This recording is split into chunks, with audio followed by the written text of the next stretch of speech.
Hello there, and welcome to the Sleepy Science Channel. Tonight, we are drifting into the subtle science of empathy.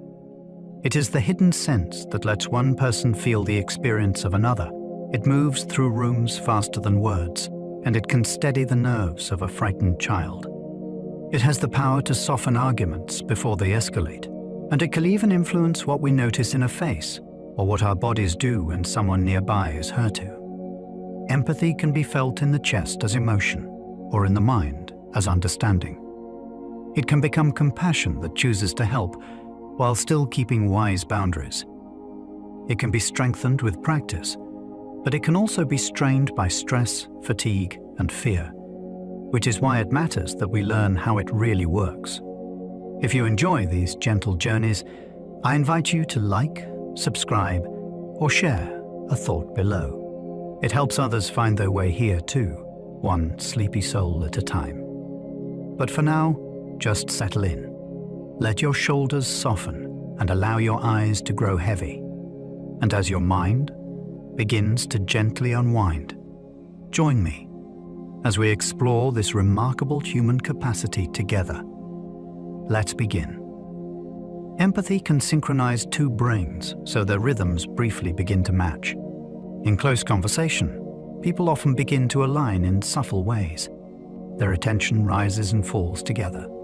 Their expressions echo. Even their timing can start to fit, like two songs finding the same beat. Researchers see hints of this in brain and body signals during storytelling, listening, and shared focus, where patterns can become more similar across two people than chance would suggest. It does not mean minds merge. It means the nervous system is built to tune in. This tuning helps you predict what someone might feel next and when to offer comfort or space. You can notice it in everyday life. A friend leans in as you lean in. Your voice slows as theirs slows. Connection becomes a living rhythm, moment by moment. Your body can mirror another's stress, even when you stay silent. You can sense tension without a single word being spoken. A tight jaw across the table can make your own shoulders creep upward. A shaky breath in a waiting room can nudge your heartbeat faster. This happens because human bodies constantly read cues like posture, facial tension, and pacing. Your nervous system prepares to respond before your thinking mind finishes the story. In families, this can look like a child becoming restless when a parent is anxious. In workplaces, it can feel like a team stiffening around a leader who is on edge. The upside is powerful. Calm can spread the same way. A slow, steady voice can help another person's breathing settle. Your body becomes part of the message, even in silence. Empathy can spread through a crowd, like a social chain reaction. Emotions rarely stay inside one person for long. In groups, feelings can ripple outward through faces, voices, and the tiny shifts in how people move. One person's relief can loosen the room. One person's fear can tighten it. This is rapid social learning. Your brain scans what others react to, then adjusts your own level of alarm or ease. It is why applause grows from a few hands to a roar. It is why a single laugh can turn into shared laughter. It is also why panic can spread, especially when information is unclear. Crowds can become more caring too. When someone steps forward to help, others often follow. Empathy can turn a group of strangers into a temporary community with one shared pulse. Some people feel others' pain more strongly, yet show fewer tears. Strong empathy does not always look like strong emotion on the outside.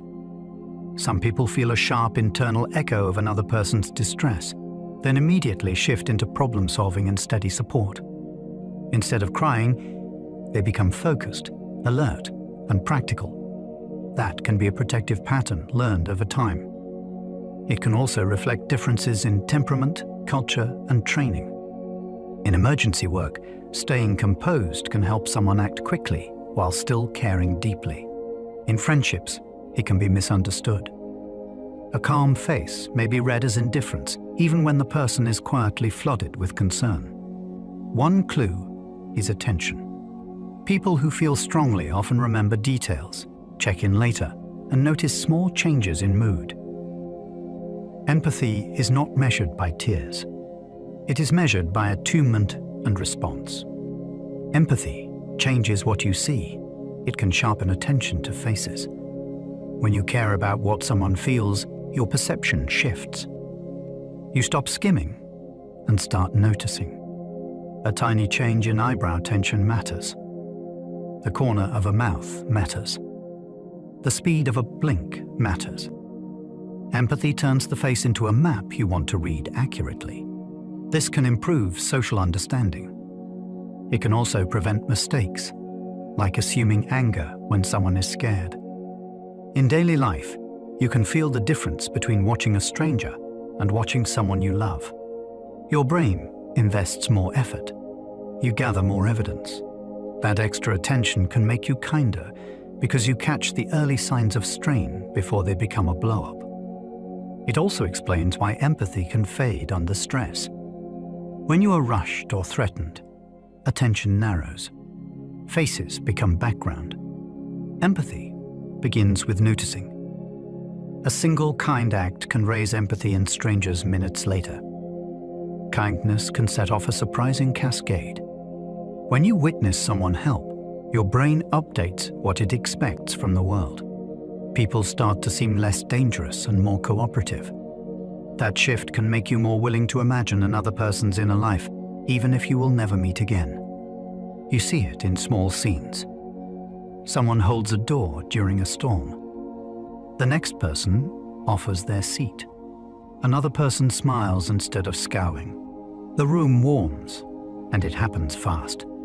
This is not just good manners. It is social learning that changes behavior in real time. Observing care can also reduce defensiveness, which makes empathic listening easier. It gives your nervous system permission to soften. One small action can move through a space like a spark, not dramatic, but quietly powerful. A warm tone of voice can carry empathy even without words. People often remember the sound of a conversation more than the exact sentences. Tone tells the nervous system whether it is safe. A calm, steady voice can reduce alarm, even when the topic is difficult. A harsh tone can trigger defensiveness, even when the words are polite. This is why empathy can be heard through a door. You might not catch the content, yet you can sense care or contempt instantly. Tone carries patience, respect, and willingness to stay present. It also shapes how messages land.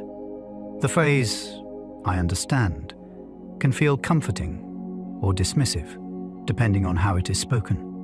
In practice, empathic tone is slower, less sharp, and less crowded with urgency. It leaves room for the other person to breathe. You do not need perfect phrasing. If your voice communicates steadiness, the message becomes easier to trust. Empathy is trainable. Small daily habits can measurably grow it. People often treat empathy like a trait you either have or do not have. In reality, it behaves more like a skill. Skills strengthen with repetition, feedback, and intention. One habit is perspective-taking. You pause and ask what pressures might be shaping the other person's day. Another is reflective listening, where you summarize what you heard before you respond. A third is expanding your circle of stories through conversations and books that reveal inner worlds unlike your own. Training works best when it is specific.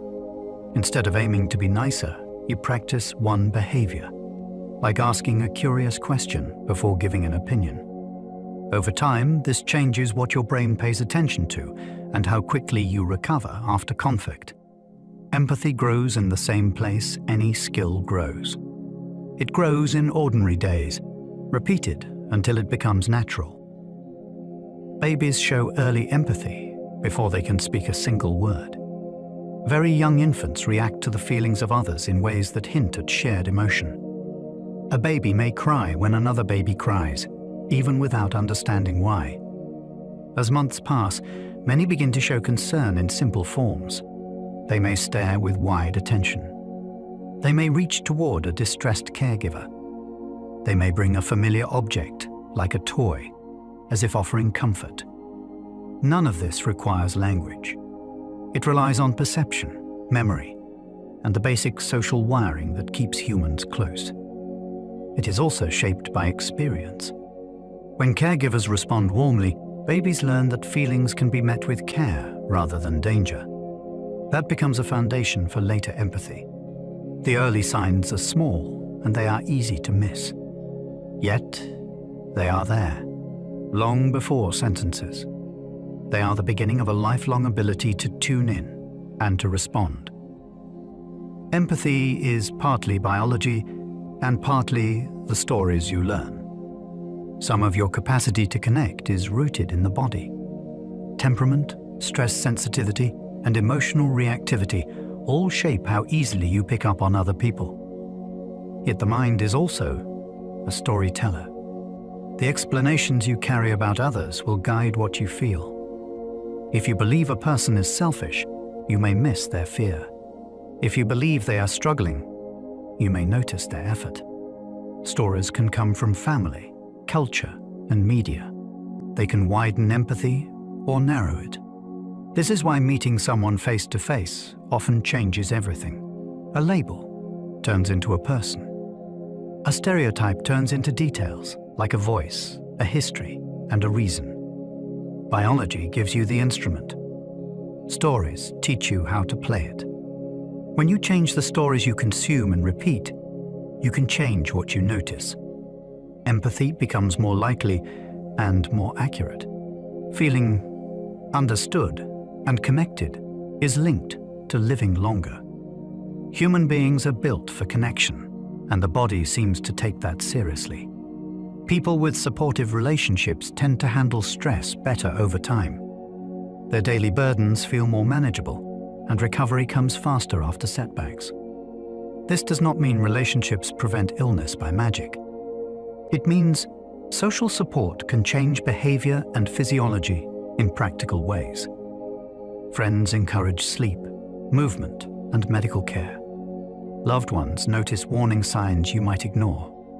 Feeling understood can reduce the sense of threat that keeps stress responses switched on. Even simple companionship can make hard moments less isolating, which matters because loneliness can act like a chronic strain on the body. Empathy is part of what makes bonds supportive. It helps people respond to needs instead of guessing. When you feel seen, you are more likely to take care of yourself. Connection can become a quiet form of protection. You can feel empathy without agreement. Compassion is not approval. It is possible to understand someone's feelings while still believing they are mistaken. That difference matters because it keeps empathy from turning into surrender.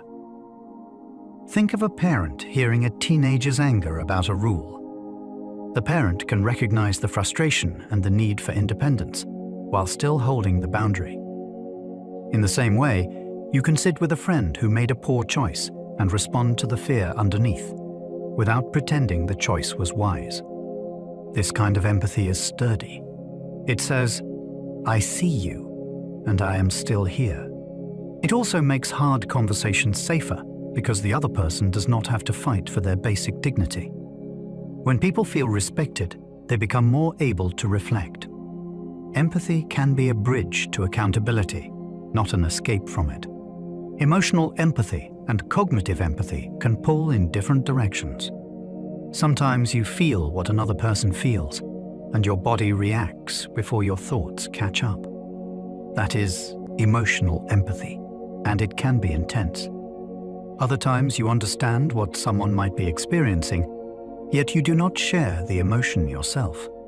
That is cognitive empathy, and it can be cool and clear. These two forms can cooperate, or they can conflict. A nurse might deeply understand a patient's fear while staying calm enough to act efficiently. A friend might feel another's sadness so strongly that they become overwhelmed, and they miss what is actually needed. This is why empathy is not a single dial. It is more like two instruments playing at once. When they harmonize, care becomes both heartfelt and helpful. When they clash, you may need to steady one, so the other can guide you. Empathy often begins with curiosity, not with certainty. The quickest way to lose connection is to decide you already know what someone means. Curiosity keeps the door open. It invites you to ask, what is this like for you? And what am I missing? In everyday life, this can be as simple as pausing before you react to a sharp comment. You might wonder if the person is scared, exhausted, or carrying bad news. Curiosity does not excuse harmful behavior. It prevents you from writing a false story too soon. It also makes people feel safer because they sense they are being explored rather than judged. Even small questions can change the mood. What part is hardest right now? What would help most in this moment? Curiosity turns empathy into a living process. It replaces assumptions with discovery, and discovery with understanding. Eye contact can increase empathic accuracy, but only in safe settings. Looking into someone's eyes can bring you closer to what they feel. It gives you access to tiny shifts in attention, tension, and relief. Yet eye contact is not a universal comfort. In some cultures, it can feel disrespectful. In many situations, it can feel like pressure. Safety decides whether it helps. With a trusted friend, a soft gaze can signal, I am here with you. With a stranger who feels threatened, the same gaze can feel intrusive. Even within one relationship, timing matters.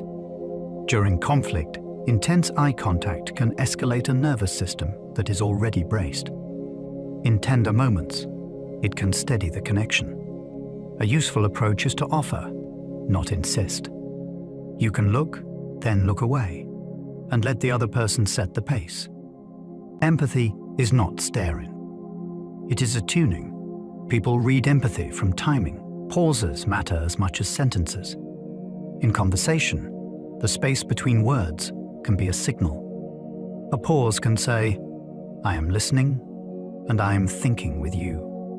Rushing to respond can say, I am uncomfortable, and I need this to end. Timing also shapes whether someone feels interrupted or held. When people are emotional, their thoughts often arrive in waves. If you fill every gap, they may lose the thread of what they were trying to share. A simple rhythm helps.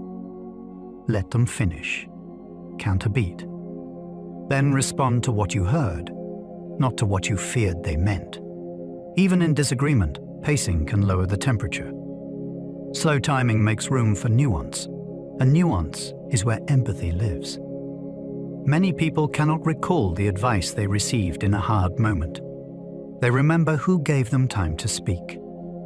Listening without fixing can feel more empathic than advice. When someone shares pain, the instinct to solve it can be strong. Advice is tempting because it promises control. Yet many moments are not asking for solutions. They are asking for witness. Listening without fixing means you do not grab the steering wheel of their story. You stay beside them as they describe it. You reflect what you hear. You name the feeling you think is present, and you check if you got it right. This can be surprisingly relieving because it reduces the sense of being managed. It also protects dignity. The speaker remains the expert on their own life. Later, if they want ideas, they can ask. In the meantime, presence is the gift. It tells them they do not have to perform strength to be accepted. Many people can carry their burden longer, simply because someone stayed with them while they carried it. Empathy can fatigue. Too much exposure can dull your response. When you repeatedly absorb distress, your system may start to protect itself by turning down the volume. This can happen in caregiving, healthcare, or even constant news consumption. At first, you feel everything sharply. Over time, the same stories can feel distant, and that distance can bring guilt. Yet it is often a sign of overload, not a sign of coldness. The mind learns to numb so it can function. You might notice irritability, cynicism, or a strange emptiness when you should feel moved. The antidote is not forcing more feeling. It is restoring capacity. That can mean stepping back from relentless exposure, sharing the load with others, and returning to the parts of life that refill you. Empathy is like a muscle. Without recovery, it weakens. With recovery, it becomes reliable again. Compassion can buffer empathy fatigue. It adds steadiness to care. Feeling another person's pain can be like standing in rain without shelter. Compassion is the shelter. It does not require you to take on the full emotional weight. It asks you to care and to act when you can. This shift can protect helpers from drowning in the feelings they witness. A counselor may notice sorrow in a client and still remain anchored and hopeful. A caregiver may see suffering clearly and respond with practical support rather than spiraling distress. Compassion includes warmth, but it also includes boundaries. It says, "I want your well-being, and I will do what is possible, and I will also stay stable." That stability helps the person in pain, because panic does not heal panic. Compassion also makes care sustainable. It turns empathy from a flood into a steady stream, and steady streams can run for a long time. Stress narrows empathy. The brain prioritizes survival over connection. When stress rises, the mind starts scanning for danger. Attention tightens. Patience shrinks. This is not a moral failure. It is a survival setting. In that mode, other people's feelings can become hard to read and easier to misinterpret. A neutral expression might look hostile. A request might sound like a threat. You may also feel less able to imagine another viewpoint because your brain is busy protecting your own. This is why conflicts often worsen when everyone is tired, rushed, or under pressure. The good news is that small shifts can reopen empathy. Slowing your breathing can reduce the sense of urgency. Taking a short break can stop the escalation. Naming your stress out loud can also help because it creates shared reality instead of silent tension. Connection returns when the nervous system stops shouting danger. Sleep loss reduces empathy. The tired brain misses emotional cues.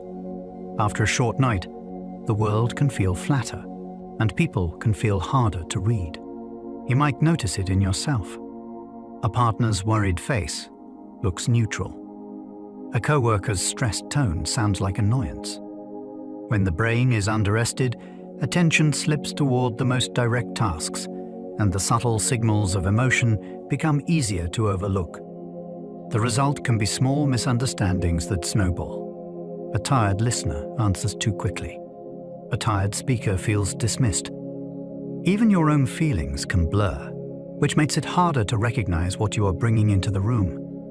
The fascinating part is how quickly this can shift. One solid night can restore social sensitivity, as if the mind retunes to the fine details of voice and expression. Rest is not only recovery for muscles and memory, it is maintenance for connection. Hunger can lower patience, and patience is a doorway to empathy. Hunger is not just a stomach sensation. It is a whole body signal that nudges the brain toward urgency. When fuel runs low, attention tightens and irritations feel sharper. That is why small comments can sting more and why waiting your turn can feel like an insult. Patience, on the other hand, creates the pause where empathy can appear. In that pause, you can notice the other person's intent instead of only the impact. You can ask one more question instead of snapping back. It is striking how often conflict has a hidden ingredient. Someone needed food, and nobody knew. The practical lesson is simple and oddly powerful. Many hard conversations go better when people have eaten. Shared meals also help for a reason. They align timing, soften vigilance, and give the brain a steady baseline. A full body makes room for a fuller perspective. Awe can widen empathy. It makes the self feel less central. Awe is what happens when something feels larger than your usual frame. a night sky crowded with stars, a vast cathedral, a scientific image of a galaxy, swirling and ancient. In those moments, the mind often loosens its grip on self-importance, and worries shrink to a more workable size. That shift can make it easier to care about other people because you are not trapped in the tight tunnel of your own concerns. Awe also tends to increase curiosity, and curiosity is a bridge to understanding. You become more willing to consider lives that do not match yours. Even brief experiences can do this. A powerful documentary, a mountain view, a piece of music that makes time feel different. Awe does not solve problems directly. It changes the scale of attention. When attention widens, empathy has space to stretch. Gratitude can increase empathy. It tunes attention toward other people. Gratitude is easy to mistake for simple politeness, yet it can act like a lens. When you notice what you have received, you also notice the giver. Someone drove across town. Someone listened when you were difficult to love. Someone built the systems that made your day smoother. That attention shift can strengthen empathy because you start seeing effort, not just outcomes. It also changes how you interpret mistakes. When you feel grateful, you are more likely to assume good intentions and less likely to treat a slip as a personal attack. Gratitude can be practiced in small, concrete ways. Name one specific help you received today. Send a short message that describes what it meant. The effect is not only on mood, it reshapes social perception. You begin to look for the human hands behind ordinary comfort. And once you see those hands, caring about them becomes more natural. Shame can block empathy. It turns awareness inward and rigid. Shame is a spotlight that points inward and refuses to move. Instead of thinking, "I did something wrong," it whispers, "I am wrong." When that feeling takes hold, a person often becomes preoccupied with self-protection. They may withdraw, argue, or become strangely numb. In that state, empathy is difficult because attention is locked on survival in the social world. Even someone else's pain can feel like a threat because it might demand an apology or a change. Shame can also distort listening. You hear criticism in neutral sentences. You brace for rejection before it arrives. The way out often begins with specificity and repair. What exactly happened? What impact did it have? What can I do next? This approach moves from identity to action, which is more flexible. When shame softens into responsibility, empathy can return. The mind can look outward again without collapsing. Fear can distort empathy. It overestimates threat in unfamiliar faces. Fear is a powerful storyteller, and it tends to write fast, dramatic plots.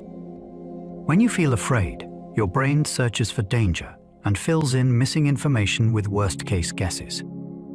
A stranger's neutral expression looks hostile. A quiet person seems suspicious. This distortion can reduce empathy because you stop imagining inner lives and start scanning for risk. It is an ancient pattern, and it helped humans survive, yet it can misfire in modern life. You can see it during tense commutes or heated public debates, where people become symbols instead of individuals. One antidote is simple exposure with context. When unfamiliar becomes familiar, fear often drops. You learn names, habits, and ordinary preferences. Another antidote is slowing your interpretation. Instead of asking, "What does this mean about me?" you ask, "What else could be true?" Fear shrinks when uncertainty is allowed. Empathy grows in that new space. Chronic loneliness can reshape empathy. Connection becomes harder to trust. Loneliness is not only the absence of people, it is the sense of being unseen, even when others are nearby. Over time, that feeling can change how the mind predicts social situations. Compliments feel suspicious. Invitations feel like pity. A delayed reply feels like rejection. These predictions can make empathy harder because it becomes risky to open your attention to others. If you expect harm, you protect yourself by staying distant. Yet loneliness also creates hunger for connection, which can lead to intense disappointment when interactions are imperfect. It becomes a loop. The fascinating and hopeful truth is that small, consistent contact can start to retrain the system.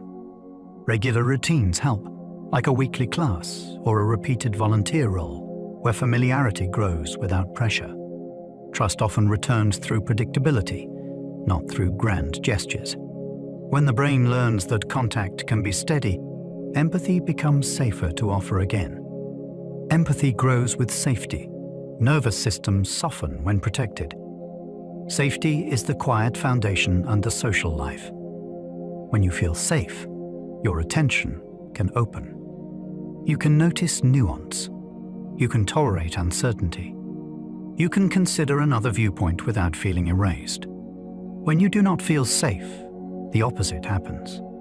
You become guarded, and guarded minds have less room for empathy. Safety can be physical, like knowing you will not be harmed. It can be emotional, like knowing you will not be mocked for what you share. It could also be relational, like knowing that disagreements will not end in abandonment. This is why people often show their best empathy with trusted friends and their worst empathy when they feel judged. Creating safety does not require perfect comfort. It requires reliability, clear boundaries, consistent follow-through, respectful language. When those conditions are present, empathy becomes less of a heroic effort and more of a natural response. The body relaxes enough to care. Touch can communicate empathy, but consent decides if it comforts. A hand on a shoulder can say, "I am with you," faster than speech. A hug can steady breathing. A held hand can help someone feel less alone in pain. Touch carries warmth, pressure, and rhythm, and the brain can read those signals as support. Yet touch is not automatically kind. Without consent, even the well-meant gesture can feel like intrusion. People have different histories, different cultures, and different sensory needs. What soothes one person can overwhelm another. Empathic touch begins with asking, not assuming. Would you like a hug? Is it okay if I sit close? It also includes noticing cues, like leaning away or freezing. Consent is not a formality. It is the mechanism that turns contact into comfort. When consent is present, touch can become a strong channel for care, especially when words are hard. When consent is absent, the body goes into defense and connection breaks. Empathy respects the boundary first. Shared laughter can restore empathy after conflict, faster than debate. After an argument, both people often carry tension that makes every word feel sharp. In that state, trying to reason can backfire because the body still expects threat. Laughter can change the physiology of the moment. It releases pressure, shifts facial muscles, and signals that the relationship is not in immediate danger. It does not erase the problem, and it should never be used to mock or dismiss. Yet when laughter arrives naturally, it can reopen the door to empathy. You remember you are on the same team. You can see the absurd parts of being human together. Even a small shared smile can break the rigid stance of conflict. Then deeper repair becomes possible. People can apologize without feeling cornered. They can admit fear without losing face. Laughter is not the solution. It is the reset button that makes solutions reachable. Sometimes connection returns first, and then understanding follows. People empathize faster with individuals than with statistics. A single person's story can slip past the brain's defenses in a way that 1,000 numbers rarely do. When you can picture one face, your mind starts filling in a whole life. You imagine a kitchen, a commute, a worry that keeps someone awake. With large groups, the brain often treats suffering like an abstract category, which feels safer but less motivating. This is why a short interview can move you to donate, while a chart leaves you oddly unchanged. It is not because you are cold. It is because attention has limits, and empathy rides on attention. If you want empathy to show up, make a situation concrete. Tell it through one day, one voice, one set of choices. The heart can follow one thread. It struggles to hold a tapestry. A name and a face can unlock generosity more than numbers. When a problem is described in general terms, people often hesitate. They wonder if their help will matter. Add a name, and the situation becomes personal. Add a face, and it becomes immediate. A stranger turns into someone you could pass on the street. That shift can trigger a desire to protect and provide, because your brain treats the person as real rather than theoretical. It is why charities often share portraits and short biographies.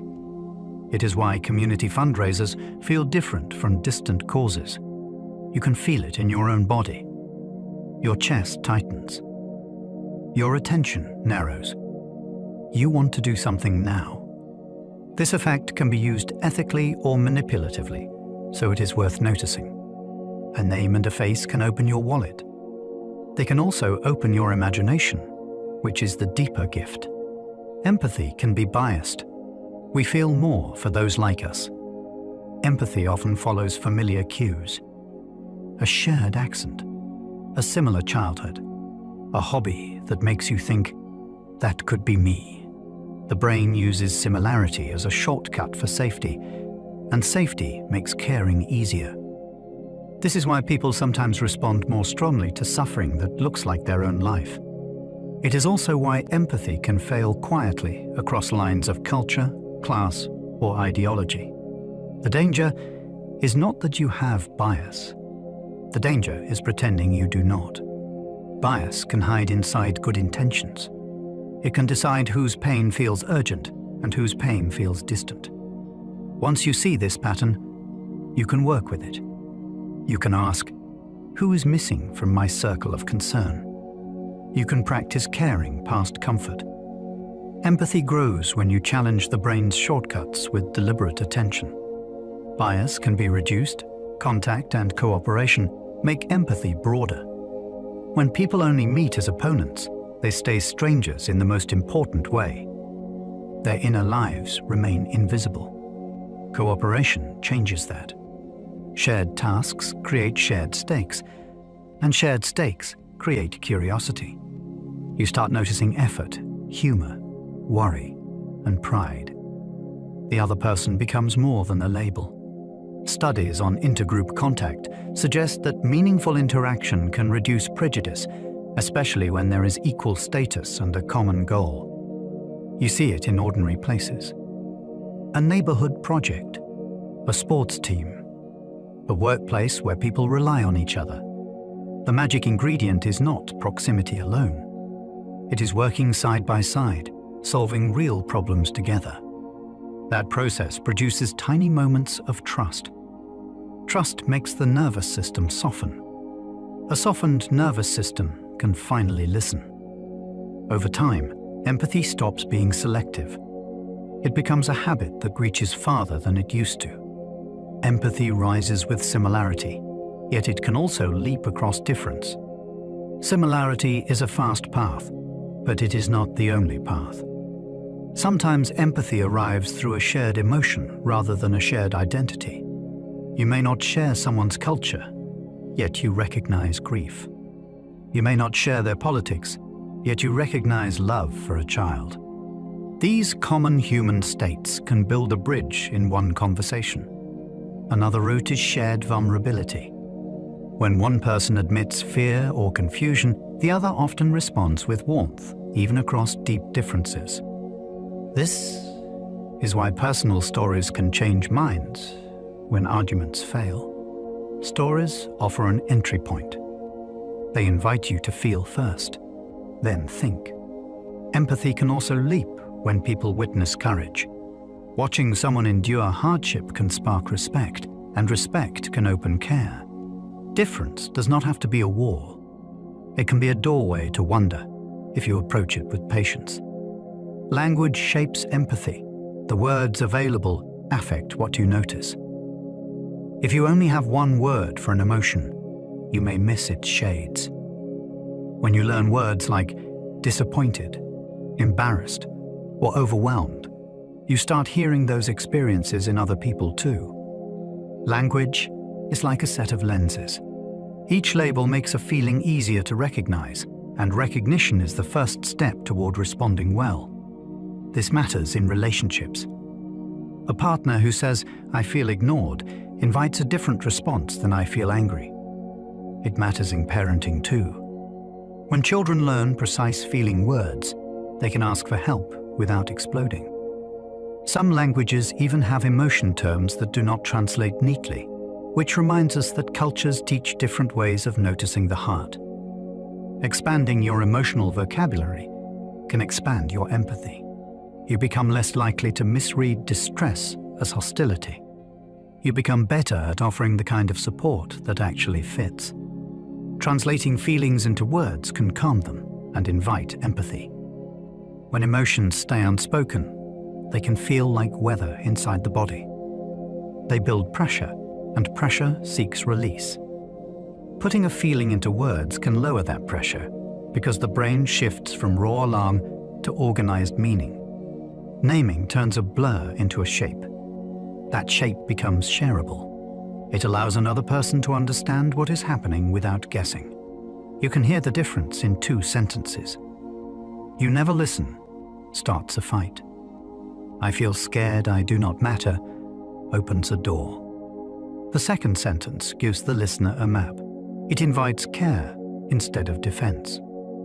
This is why journaling can soothe, and why therapy often begins with the slow work of naming. The words do not have to be perfect. They only need to be honest enough to guide connection. When feelings become speakable, empathy becomes possible. Metaphors can guide empathy, but they can also mislead it. Metaphors are shortcuts for understanding. If someone says anxiety feels like a buzzing alarm, you instantly grasp the urgency. If someone says grief is like carrying a heavy bag, you understand why it returns again and again. Metaphors can help listeners feel what they have not lived. They can also cause trouble when the image is wrong. If a person describes depression as laziness, empathy collapses because the metaphor blames instead of explains. The images we choose shape the response we receive. A medical metaphor may invite support.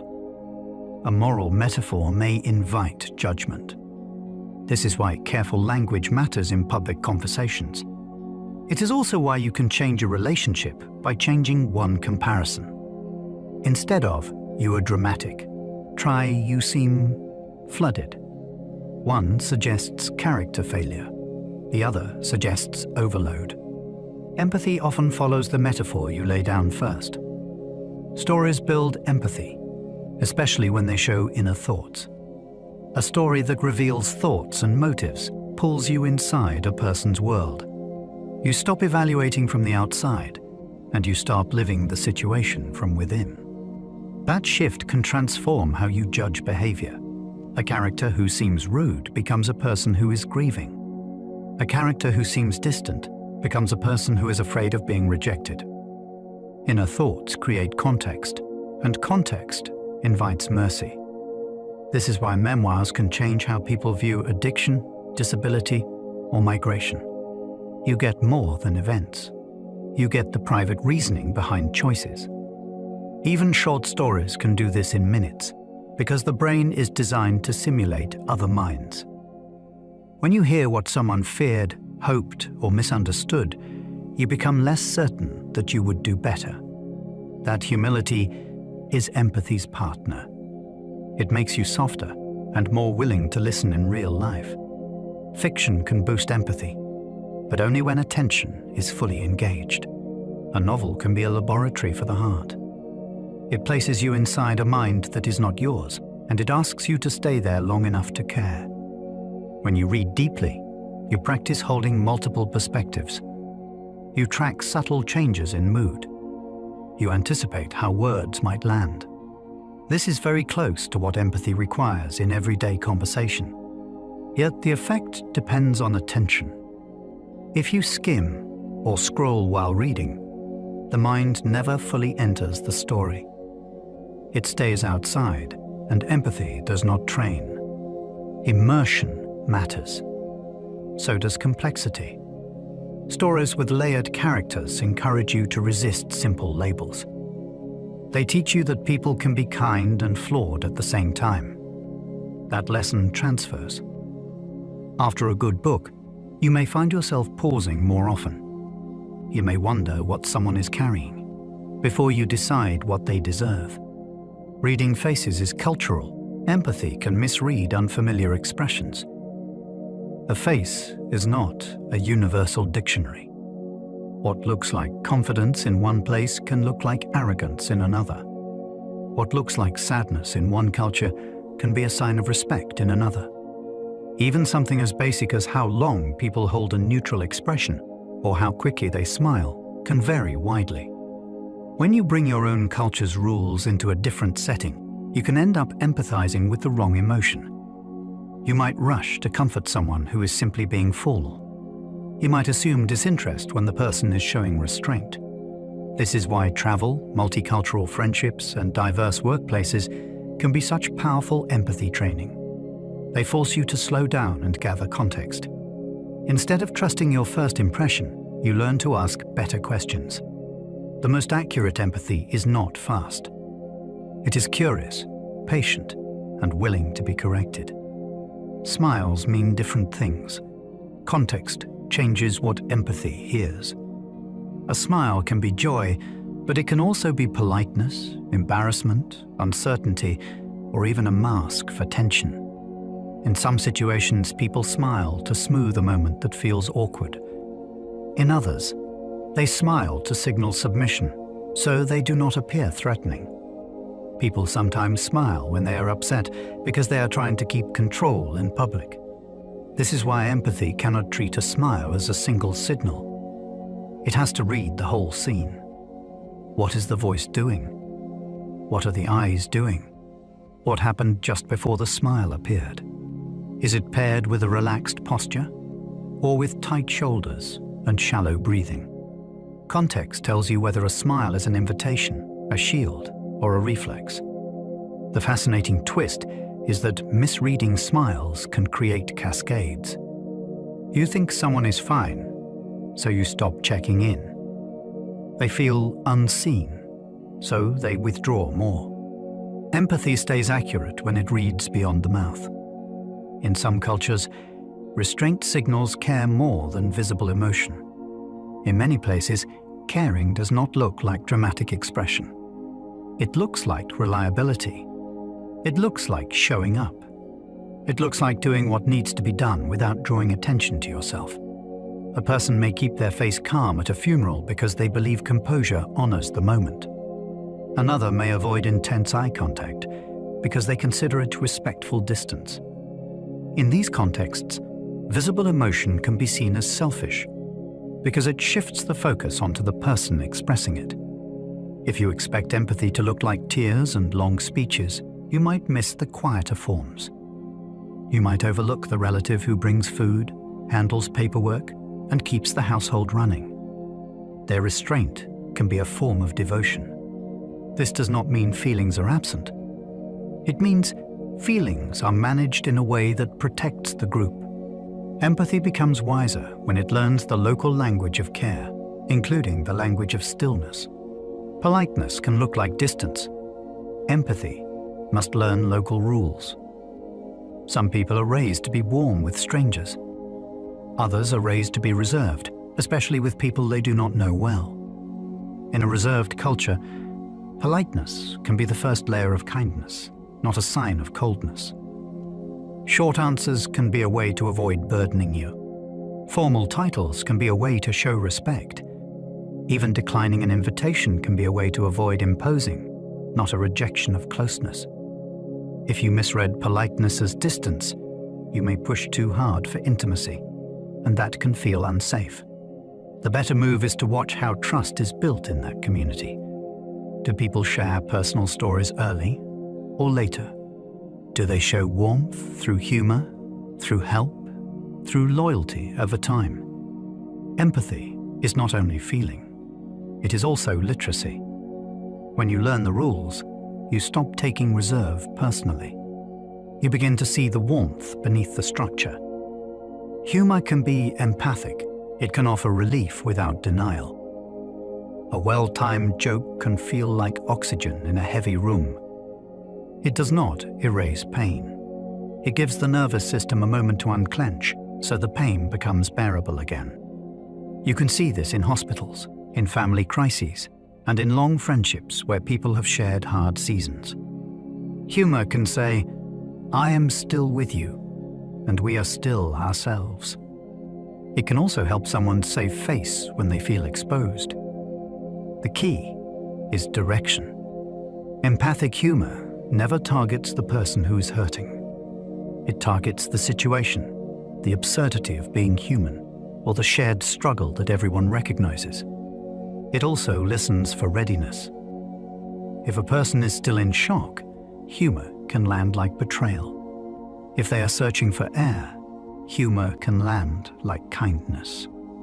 Humor becomes a form of care when it is tuned to timing, consent, and respect. When it lands well, it can reopen connection faster than any lecture. Sarcasm can hide pain. Empathy listens for what is not said. Sarcasm is often a shield made of laughter. It lets someone express frustration without admitting vulnerability. It can cover fear, shame, disappointment, or grief. A person might say, "Great," "perfect," with a sharp tone, because saying "I feel hurt" feels too risky. Sarcasm can also be a test. It asks, "Will you notice me, even when I pretend I do not need you?" Empathy responds by listening to the emotional temperature, not just the words. Instead of matching sarcasm with sarcasm, you can slow the moment down. You can ask, "What is really going on?"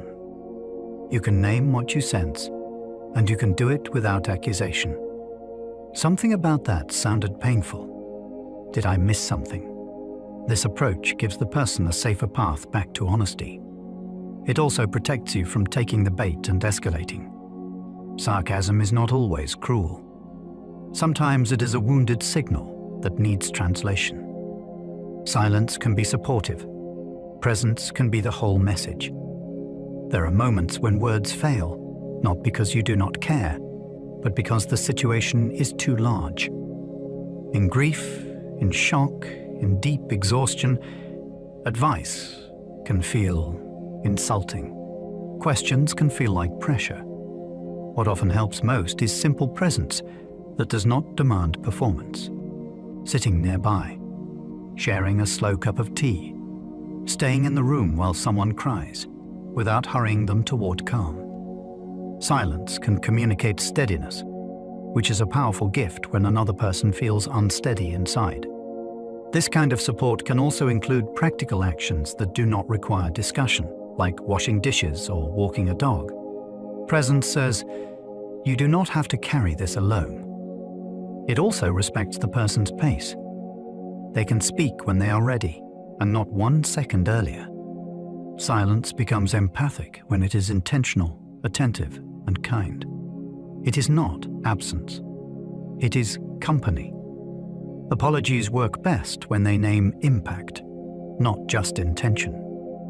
Many apologies fail because they focus on the speaker's inner story. "I did not mean it" can be true, yet it can also sound like a defense.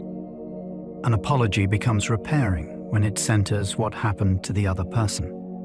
You describe the impact in plain language. You acknowledge the feeling it caused. You take responsibility without excuses. Then you add a clear next step, so the person can trust it will not repeat. This style of apology can feel surprisingly calming because it ends the argument about reality. It tells the hurt person that they are not crazy for feeling what they felt. It also invites empathy in return, because once impact is named, Intention can be discussed without erasing the harm. A strong apology does not beg for forgiveness. It offers repair. It also requires humility, because you are agreeing to learn. The most powerful words are often simple. I see what that did. I am sorry. Here is what I will change. Forgiveness is not forgetting. Empathy can hold boundaries and warmth.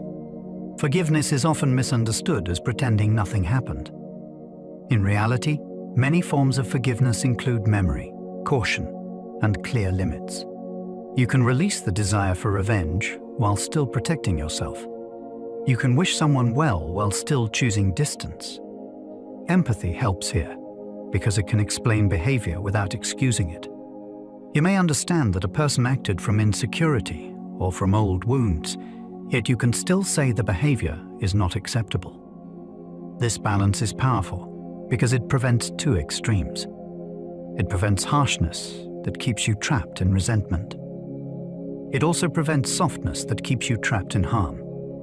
Forgiveness can be a private shift, even when trust is not rebuilt. Trust is earned through patterns over time. Forgiveness is a choice about what you carry. Empathy can make that choice possible, because it widens your view of the person without shrinking your view of yourself. Warmth and boundaries can coexist, and that coexistence is a mature form of care. Repair after conflict can deepen trust. Empathy grows through mending. Conflict can feel like a crack in a relationship, yet repair can turn that crack into a stronger seam. When two people return after a hard moment and speak honestly, they learn what matters most to each other. They learn triggers. They learn fears. They learn what helps and what harms. Repair is not a single sentence. It is a sequence. One person acknowledges their part. The other person shares impact. Both listen without scorekeeping. Then they make a plan for next time. Even the small plan helps, because it turns pain into learning. This is where empathy grows, because you stop seeing the other person as an opponent. You see them as a nervous system with patterns, just like yours. Repair also creates safety. It teaches both people that mistakes do not automatically mean abandonment. Over time, this can deepen intimacy. A relationship that has never repaired has never proven it can survive.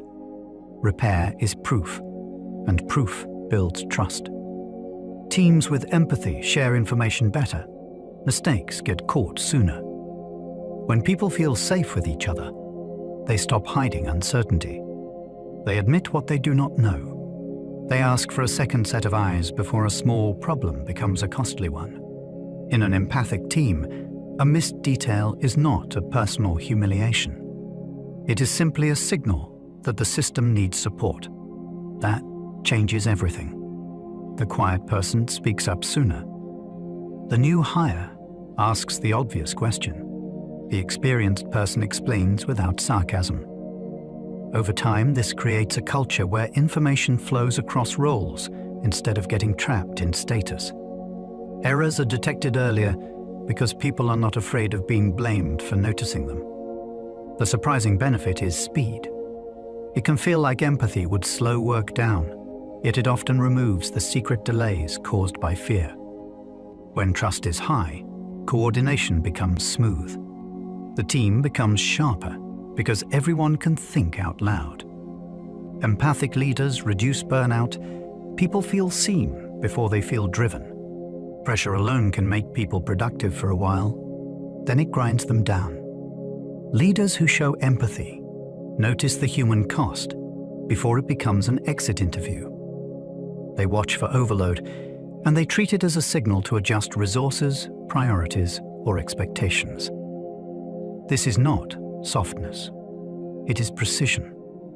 A leader who understands what work feels like from the inside can set clearer goals, create realistic timelines, and protect focus from constant interruptions. Empathy also changes how feedback lands.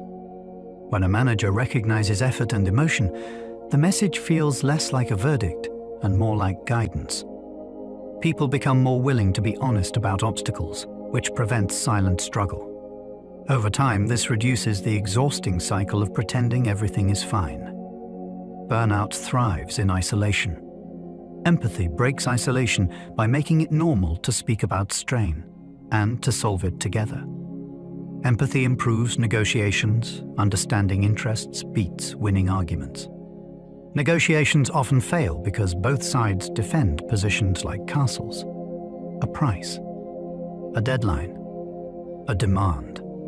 Empathy shifts attention to the reason behind the demand. One person may want money because they need security. Another may want a deadline because they fear chaos. When you understand the interest, you can create options that a rigid argument would never reveal. This is why skilled negotiators ask questions that sound almost personal, yet remain respectful. What matters most here? What are you worried will happen? What would make this feel fair? These questions can lower defensiveness because they signal you are not trying to trap anyone. They also give you real information. Once you see the hidden needs, you can trade wisely. You can offer one thing that costs you little and receive something that matters more. Empathy turns a battle into a problem you solve together. Customer service empathy increases loyalty. People remember how they felt. Most customer problems are emotional problems wearing a practical costume. A late delivery becomes fear of disappointing someone. A billing error becomes worry about money. A broken product becomes the feeling of being let down. When a service worker names the frustration and treats it as reasonable, the customer's nervous system often calms. Then, solutions become possible. This is why a simple sentence can change everything. I can hear how stressful this is. I am going to stay with you and sort it out. People remember that steadiness. They may forget the exact refund amount, yet they remember whether they felt respected. Empathy also prevents escalation. A customer who feels heard is less likely to demand a manager and more likely to cooperate with steps that fix the issue. The business outcome is loyalty. The human outcome is dignity. In a world of automated replies, empathy can feel rare enough to be unforgettable. In medicine, empathy can improve outcomes, even when treatments stay identical. Healing is not only chemistry, it is also trust, clarity, and the willingness to follow through. When clinicians communicate with empathy, patients often share more accurate information, including the details they might otherwise hide. That improves decisions. Empathy also reduces fear, which can change how people experience pain and uncertainty. A patient who feels dismissed may stop asking questions and leave confused. A patient who feels understood is more likely to clarify instructions, report side effects early, and return for follow-up care. Empathy also supports hope without false promises.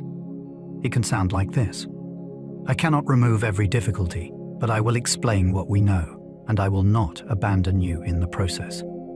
That kind of relationship can change health behavior over months, not just minutes. The treatment may be the same, yet the experience becomes different. And experience shapes what patients do next. Empathy supports adherence. Patients follow care plans they trust. A care plan is only useful if it fits a real life. Empathy is how that fit gets discovered.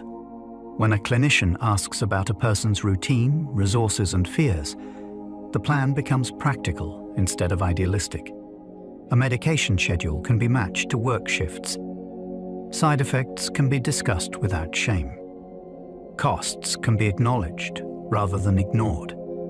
Patients are more likely to follow recommendations when they feel like partners, not like problems. Trust also reduces the temptation to quietly abandon the plan. Instead of disappearing, people return to adjust it. They say, I tried, and it was hard. That honesty is a triumph. It allows real troubleshooting, which is often what adherence needs. Empathy also helps with motivation.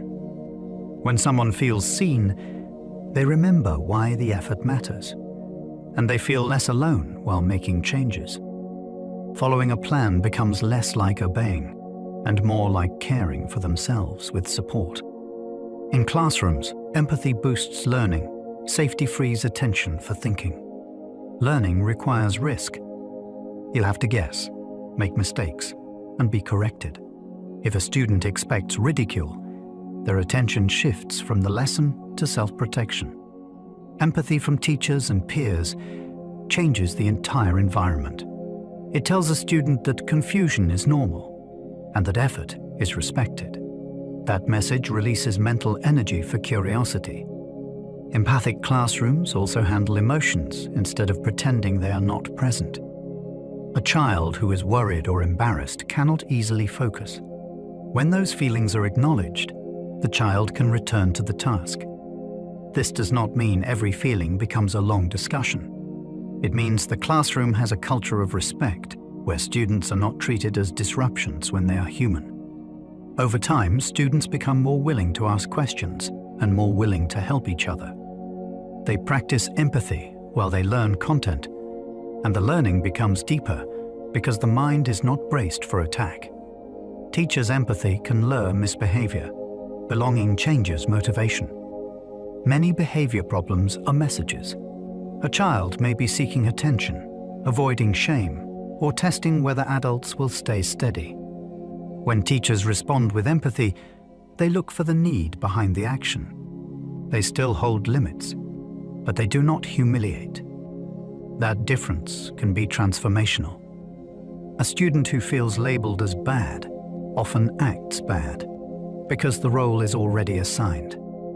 A student who feels understood can begin to change because the future still feels open. Empathy also helps teachers notice patterns. Misbehavior happens after lunch. It happens during group work. It happens when reading aloud. Those patterns point to stressors that can be adjusted. Sometimes a small change, like offering choices or preparing a transition, lowers disruption dramatically. Belonging is a powerful motivator. When students believe they matter, they try harder. They protect the classroom instead of fighting it. Empathy is one of the fastest ways to create that belonging. In courts, empathy can humanize, but it can also bias judgments. Empathy has a bright side and a shadow side in justice settings. Humanizing a defendant or a victim can prevent cruelty. It can remind decision-makers that every case involves real lives, not just paperwork. Yet empathy can also become selective. A person who seems familiar may receive more understanding than someone who seems distant. A compelling story can outweigh quieter evidence. That is why justice systems rely on procedures, standards, and checks. They aim to reduce the influence of instinctive favoritism. The challenge is finding balance. Without empathy, courtrooms can become machines that ignore suffering. With uncontrolled empathy, courtrooms can drift toward inconsistency. The most mature approach is disciplined compassion. It includes listening to context and impact, while also protecting fairness. It asks, who might be overlooked? It asks, what rule keeps this decision consistent across cases? Empathy can support justice when it is paired with structure, and restrained when it threatens neutrality. Fair systems balance empathy with rules. Compassion needs structure. A society can care deeply and still accidentally harm people through chaos. Rules are how compassion becomes dependable. They prevent help from being based on mood, popularity, or personal preference. Yet rules without empathy can become harsh because they stop seeing the person inside the category. The balance looks like this. A system sets clear standards, and it also creates pathways for context, exceptions, and appeal. It trains staff to treat people with respect while applying policy. It measures outcomes, not just intentions, so it can learn where the rules are failing real lives. This is why the best institutions feel both firm and humane. You know what will happen, and you also know you will be treated like a person. Empathy provides the reason for the system. Structure provides the reliability. When both are present, compassion travels farther than any individual could carry it. Empathy in parenting predicts secure attachment. The child learns calm. When a caregiver responds to distress with steadiness, a child's brain starts building a quiet expectation. Feelings can be met. Needs can be named. Repair can happen after mistakes. Over time, that expectation becomes a template for relationships. It shapes how the child asks for help and how they interpret other people's faces and tones. Secure attachment is not about perfect parents. It is about enough moments of being understood, especially when emotions are big. A toddler who is met with patient guidance learns that fear does not have to become panic. A school-aged child who is listened to learns that frustration can turn into problem-solving. Later, these children often find it easier to offer empathy too, because their own inner world feels safer to inhabit. They are not constantly defending themselves. Calm becomes something they recognize and something they can share. Co-regulation is empathy in action. Calm spreads through closeness. Long before children can regulate themselves, they borrow regulation from nearby adults. A steady voice can slow a racing breath. A predictable routine can ease a body that is braced for surprise. This is not just comfort. It is training for the nervous system. In moments of upset, the child's body learns what settling feels like and what steps lead there. The fascinating part is that this continues across the lifespan. Friends often co-regulate each other without noticing. One person's grounded presence can stop the other from spiraling. In healthy relationships, co-regulation is not control. It is partnership. You do not force calm. You offer signals of safety, and the other person's body decides whether to accept them. That is why closeness matters. Humans are social animals with social nervous systems. We are built to tune to each other, and sometimes the most effective soothing is simply staying near. Teen empathy can dip temporarily. Brain development shifts priorities. Adolescence can look like a sudden decrease in caring, yet it often reflects a brain under renovation. Teens are learning identity, status, and independence all at once. Social stakes feel enormous, and self-consciousness can become intense. When attention is pulled inward like that, it leaves less space to track other people's feelings. Peer dynamics can also reward toughness, which encourages emotional masking. This does not mean empathy is gone. It means it can become uneven, switching on powerfully for close friends and switching off in situations that feel risky. Adults sometimes misread this as moral decline, which can create more distance. A better approach is to remember that teens are practicing adulthood in a body full of change. They still need models of perspective-taking, and they still need respectful boundaries.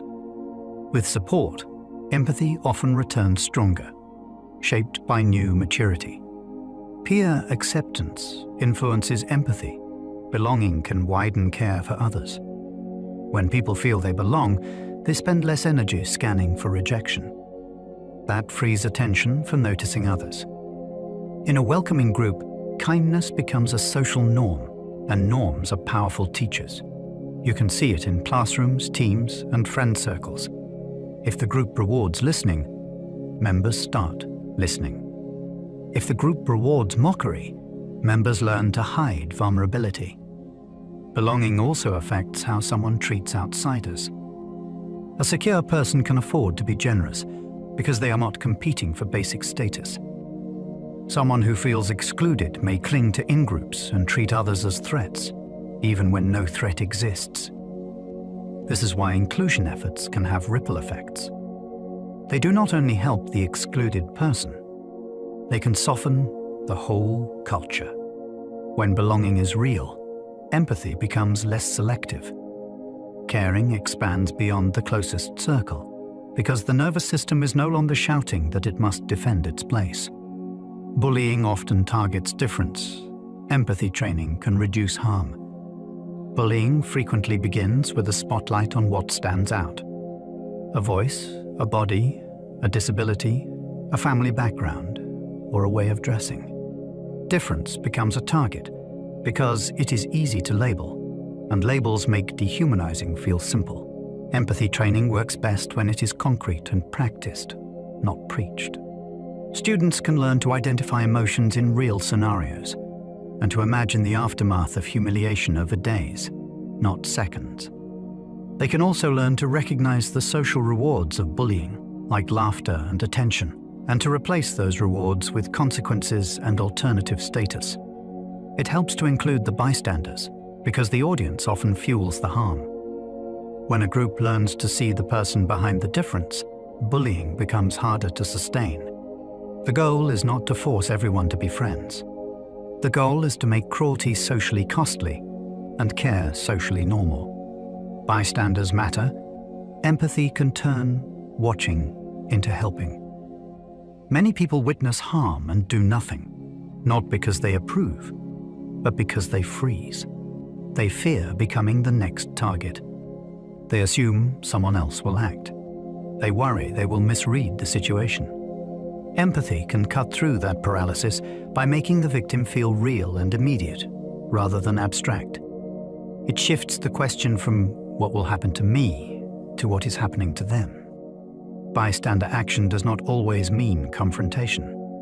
It can mean getting an adult, checking in afterward, offering an exit, or standing nearby so the person is not isolated. These smaller actions can change outcomes dramatically. They communicate, you are not alone. They also break the illusion that cruelty is accepted. When one person moves, others often follow, because the social script has changed. Bystanders are not side characters. They are the hidden majority, and their choices can turn a moment of harm into a moment of protection. Helping can increase empathy. Action teaches the heart to follow. People often assume you must feel empathy first, then you help. In reality, the order can reverse. When you take a helpful action, your mind often starts building a story that matches it. You notice the other person more. You wonder what their day is like. You begin to feel invested because your behavior has created connection. This is one reason why small favors can grow into friendships. Carrying a box, giving directions, or checking on a neighbor can turn a stranger into someone you care about. Helping also changes self-perception. You start seeing yourself as the kind of person who responds, and that identity makes future empathy more likely. The key is that help must feel voluntary. Forced helping can breed resentment. Chosen helping can grow warmth. Action is not a replacement for empathy, but it can be a doorway into it. Sometimes the heart catches up to the hands. Volunteering can raise empathic concern, but only with reflection. Volunteering exposes you to lives you might never otherwise meet. It can break stereotypes through real contact, and it can reveal how systems shape daily choices. Yet volunteering can also fail to build empathy if it becomes a performance, or if it treats people like projects. Reflection is what turns service into understanding. After an experience, you ask what surprised you, what assumptions you carried in, and what you still do not understand. You listen to the people being served as experts on their own needs. You notice power dynamics, and you look for ways to support dignity rather than dependency. Over time, this kind of volunteering can deepen empathic concern because it replaces distant pity with informed respect. It can also make your empathy more practical. Instead of feeling overwhelmed by suffering, you learn specific ways to help. Reflection keeps your heart open and keeps your help aligned with real human needs. Empathy can motivate justice. It makes suffering feel relevant. Justice often begins as a feeling that something is not right. Empathy can sharpen that feeling into focus. When you understand what harm does to a person's life, injustice stops being an abstract idea. It becomes lost sleep, missed work, chronic fear, and doors that close quietly. Empathy can also widen the moral circle. You start caring about people you will never meet, because you can imagine their experience with enough clarity.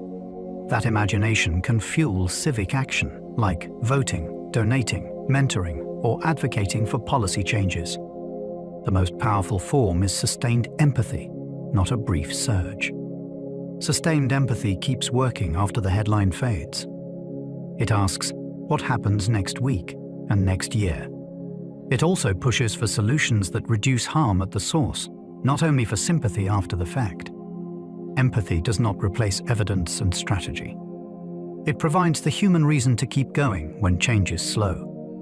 Moral outrage can mimic empathy, but it sometimes skips understanding. Outrage can feel like caring because it is intense and urgent. It says, look at this harm and do something now. Yet outrage often centers the outraged person's identity, and that can crowd out curiosity.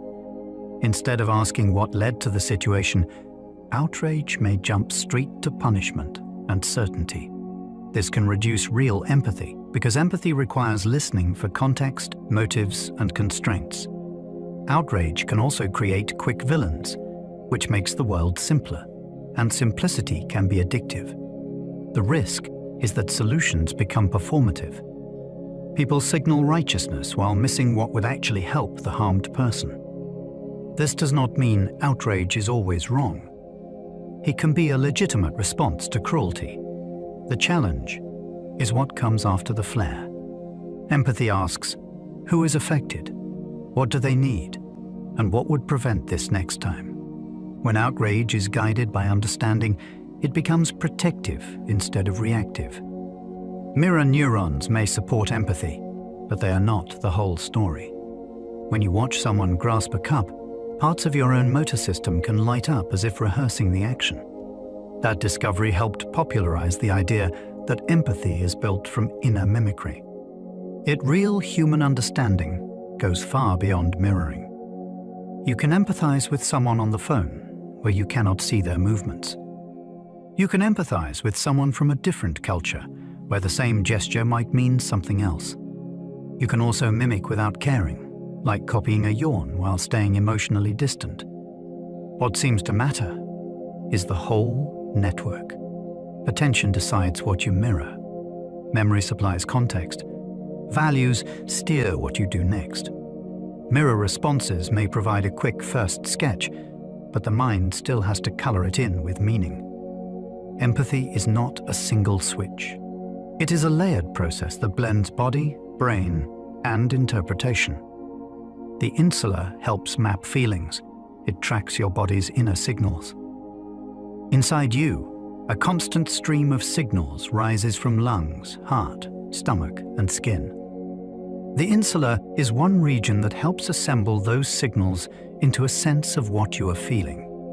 If your chest tightens and your breath shortens, your inner map may label it as anxiety. If warmth spreads and your muscles loosen, it may label it as relief. This matters for empathy because your body becomes an instrument for reading others. When you see someone else wince, your own system may shift slightly, and your inner map can help you recognize what that shift might mean. People who struggle to notice their own internal states often find emotions confusing, both theirs and other people's. The surprising lesson is practical. Improving awareness of your body can improve social understanding. A brief pause to notice breath, heartbeat, and tension can sharpen the emotional map you use to connect. The anterior cingulate helps share pain. It responds to distress cues. There is a reason another person's discomfort can make you squirm. The anterior cingulate cortex is often active when you experience pain, and it can also respond when you see pain in someone else. That shared response does not mean you feel the same intensity. It means your brain flags their distress as important.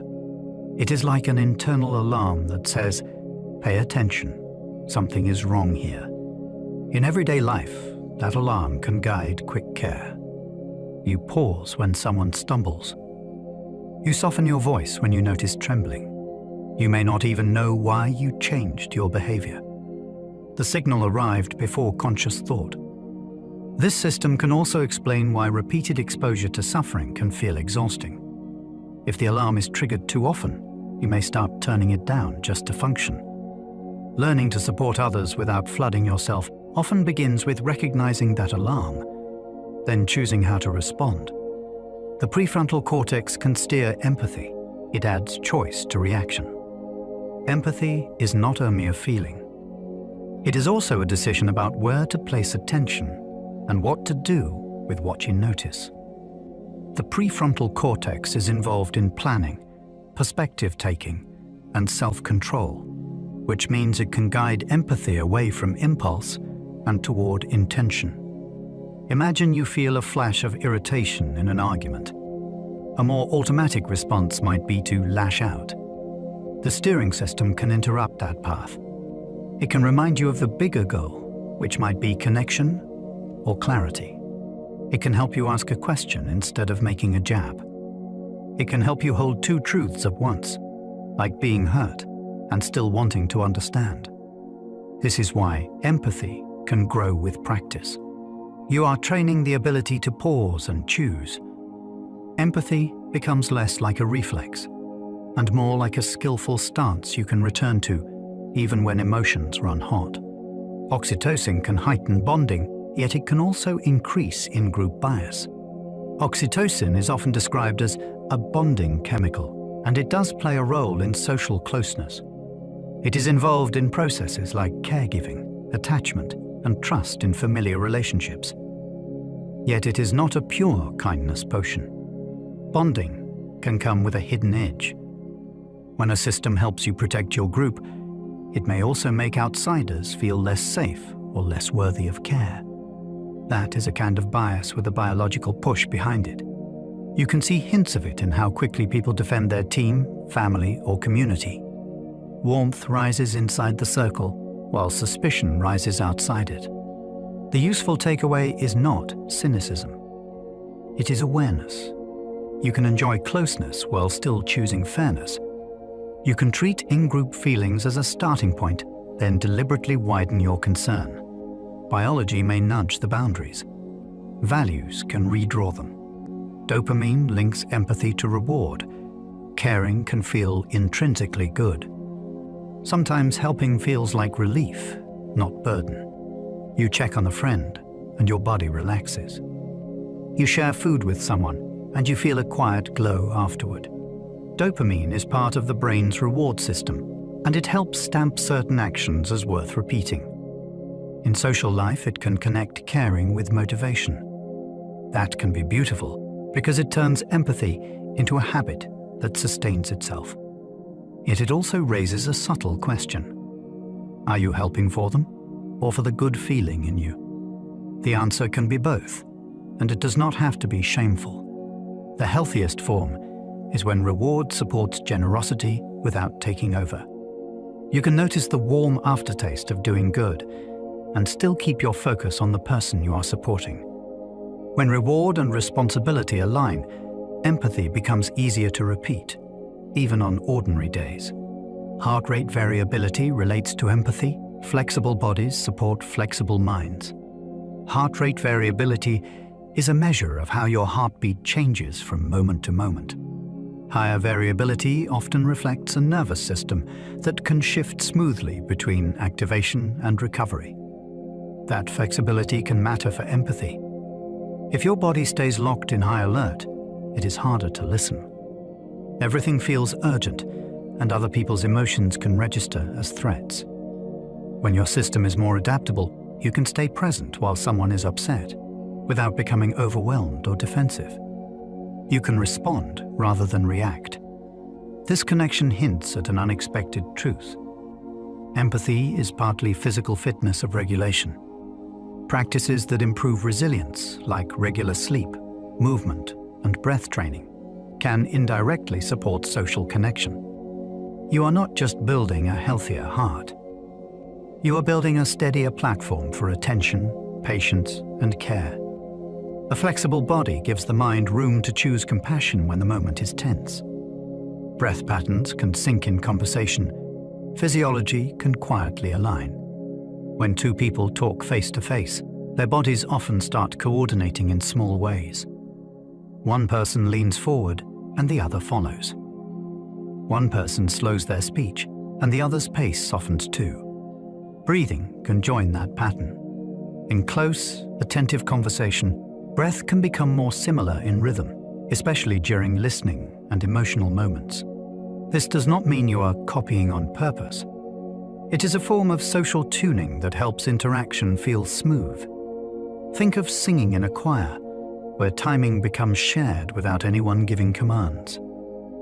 Breath alignment can also support empathy because it changes how safe the moment feels. When breathing steadies, threat signals drop. When breathing becomes jagged, tension rises.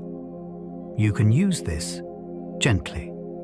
If you want to calm a conversation, slow your own breathing slightly and keep your voice steady. The other person may feel permission to settle too. It is connection that happens below words. Facial muscles subtly mimic others. Micro-movements support understanding. Your face is a sensitive instrument. When you see someone smile, tiny muscles in your own face may begin to echo the shape, even if you do not consciously smile. When you see someone frown, your brow may tighten a fraction. These micro-movements can feed your brain information about what the emotion feels like from the inside. They help create a small simulation, which can make understanding faster. This is one reason video calls can feel richer than text. You get access to facial timing, and your own face responds in return. It is also why masks and hidden faces can make communication harder. When the cues disappear, the simulation becomes less precise. Still, mimicry is not destiny. You can choose to override it. You can stay respectful even if you catch yourself mirroring irritation. Noticing the impulse gives you options. Your face can be a doorway into empathy, and awareness can keep that doorway from being pushed around by every passing mood. Even posture can mirror. Empathy shows up in the spine. Before you speak, your body often answers. You cross your arms when someone seems guarded. You lean back when a story feels heavy. You lean in when a person seems fragile. Posture is a conversation that happens without words, and it is surprisingly contagious. When one person relaxes their shoulders, others often follow. When one person stiffens, the room can stiffen too. This matters because posture shapes emotion. A braced body tends to interpret more things as threats. A grounded body tends to interpret more things as manageable. Empathy can ride on that difference. If you want to stay connected during a difficult moment, check your posture. Feel your feet. Let your jaw unclench. Give your spine a little length. These tiny adjustments can reduce your own defensiveness, which makes it easier to hear what the other person is actually saying. Sometimes the most practical empathy starts with the body, not with the perfect sentence. People can misjudge empathy. Confidence is not the same as accuracy. You can feel certain that you understand someone and still be completely wrong. Humans are skilled at building quick stories from scraps, like a sigh, a glance, a late reply. Those stories often feel true because they arrive with emotion attached. Confidence grows even when the evidence is thin. This is why two people can leave the same conversation with opposite interpretations of what happened. One thinks the other was angry. The other thinks they were tired. Misjudged empathy can do real damage because it makes you act on an imaginary version of the person. You might apologize for the wrong thing, or you might push for reassurance they never asked for. The antidote is not doubt about everything. It is gentle verification. Treat your first impression as a draft, not a verdict. Real empathy is less about being sure. It is about being willing to update. Asking clarifying questions improves empathy more than guessing feelings. Guessing can feel caring, yet it can also be risky. When you guess wrong, the other person may feel unseen, or worse, boxed into a story they did not choose. Clarifying questions are slower, but they are far more accurate. They turn empathy into collaboration. Instead of saying, "You're upset because you feel ignored," you might ask, "What part of that felt hardest for you?" Or, "Did that land as disrespect?" These questions do two powerful things. They show you are paying attention, and they hand control of the narrative back to the speaker. They also reduce defensiveness because you are not declaring what is true. You are inviting truth. Over time, clarifying questions build trust because people learn that you will not rush to label them. They can be complex without being corrected. Empathy becomes a shared search, not a solo performance. "I might be wrong" can sound caring. Humility opens space. A single sentence can change the emotional climate of a conversation. "I might be wrong" signals respect because it admits that another person's inner life is not yours to define. It lowers the pressure to defend, and it makes room for nuance. Humility also protects you from turning empathy into control. When you speak as if you already know, you may accidentally erase the other person's experience. When you speak with openness, you invite them to teach you how their world actually feels. This is especially powerful during conflict, when both people fear being misunderstood. Humility can steady the moment because it replaces certainty with curiosity. It also makes repair easier. If you later learn you misread something, you can adjust without losing dignity. You never claimed perfection.